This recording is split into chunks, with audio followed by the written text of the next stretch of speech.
Have you ever had to go on a really long flight or drive? You know, those ones that take 8 to 10 hours to get to your destination? You think about it and all that goes through your head is, wow, this is gonna suck. You would pay anything just to get there quicker if you could.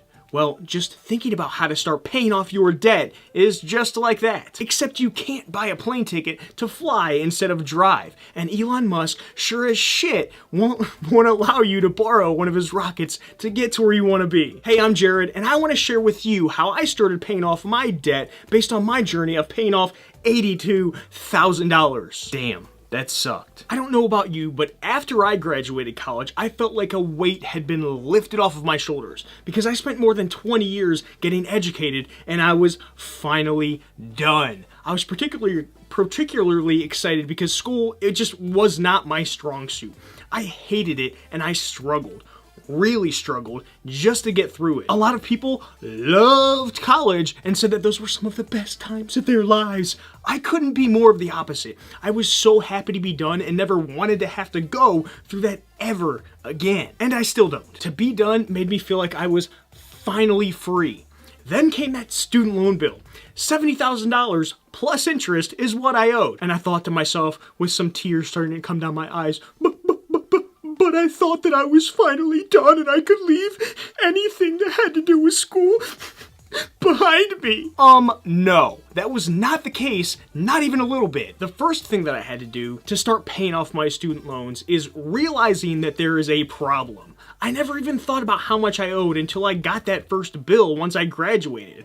I hear stories now of people who refuse to even look at how much they owe in student loan debt. And trust me, I get it. I really do. Who in the world wants to be forced to sit there and look at the mistakes that they've made in the past at a time when you're already feeling so accomplished by graduating college? I told you I almost cried. I maybe did. I don't know. Let me think about this. Burying your head in the sand, it doesn't do anything but make the whole situation worse. I mean, heck, I did the same thing until I was forced to open up that paperwork that lending company sent me. Great Lakes, I hate you, but I guess I really don't because I was just paying you and I borrowed the money, so never mind. I don't hate you, Great Lakes. I just hate that I had to pay you. It felt like my life was literally over before it even got started. The second thing that I did to start paying off my student loans is that I saw some sort of social proof. I saw a guy named Shay who talked about his story of paying off all of this debt that he had. It was actually a really inspiring story, and I'm not gonna lie, I teared up a little bit when I heard it, okay? So I cried twice in this whole... Okay, yes, I cried twice. Make fun of me in the comments below again, please. That story gave me hope. It showed me that this whole thing is extremely attainable. I started to feel like this wasn't just happening to me, and it's only me that is going through this. There's other people that are going through this as well. If you need social proof, then heck, I could be your social proof. If you don't relate to me, then it's not a big deal. Go find someone who has done it as well that inspires you. It doesn't matter to me whether you use me as inspiration or someone else. As long as you get started and continue down the path of paying off your student loan debt, then that's really all that I care about. I honestly just want to see you win and get these things paid off. The next thing that I had to do to start paying off my student loans is I actually started a few times. What do I mean by that? I started and stopped multiple times. I could not get started and stick with it right away. I had so many failed attempts at this thing, it was really difficult at first. I was questioning the whole damn thing constantly. Starting anything for the first time in general is a tricky one because you have to change. You've got to abandon a lot of those things that you've previously known. The old way of thinking is how we got into this position. Heck, we're human beings and we like to dig our feet into the sand and do what we want. Pow, I'm not gonna do this. Okay, I bet you are. What I've come to realize though, is that I needed to start and stop multiple times to eventually get all of my debts paid off. It was a part of the starting process. It's kind of like when you turn the ignition on a really beat up, worn down car. You turn that key and the engine starts turning and turning and turning.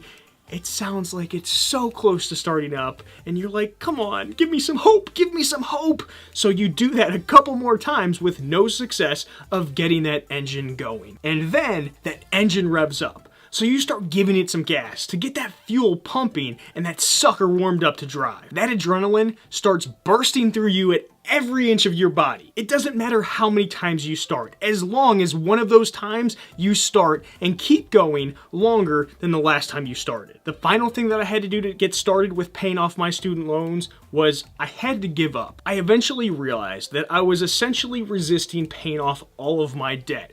That's why I kept having to start over and over and over again. It was kind of like one of those Chinese finger traps. You know, one of those ones. Our instant reaction is to get something off of our fingers is by pulling away, right? But when you pull away that damn Chinese finger trap, all it does is tighten up around your fingers. And then you start crying for your mom because your fingers are stuck. That is when I learned that the only way to get these student loan debts paid off as soon as possible was to just give up. Give up and give in. Give up on resisting the fact that these needed to be made a priority in my life, and give in to the process, embracing what it would take and what I had to do to achieve this debt-free life that had only been a thought and a dream up till this point. All of these things are exactly how I started paying off my $70,000 in student loans and my $82,000 in debt in total. I hope my struggles helped you realize that you're not alone and that it can be done. Leave a comment down below and let me know how much you owe in student loan debt or in debt in general. Don't be scared or ashamed because we've all either been there or we're still there. This is a safe space, okay? Because the only people watching this kind of stuff has debt anyways, so I don't think they're going to think any less of you if you have debt as well. And don't forget to pick up your free copy of the Debt-Free Prep Workbook. Link is somewhere around my head or down in the description. Smash that thumbs up button and subscribe if you haven't yet. Make sure to hit that bell once you subscribe so you know when I release videos every single week. I'll smell you later, friends. Adios.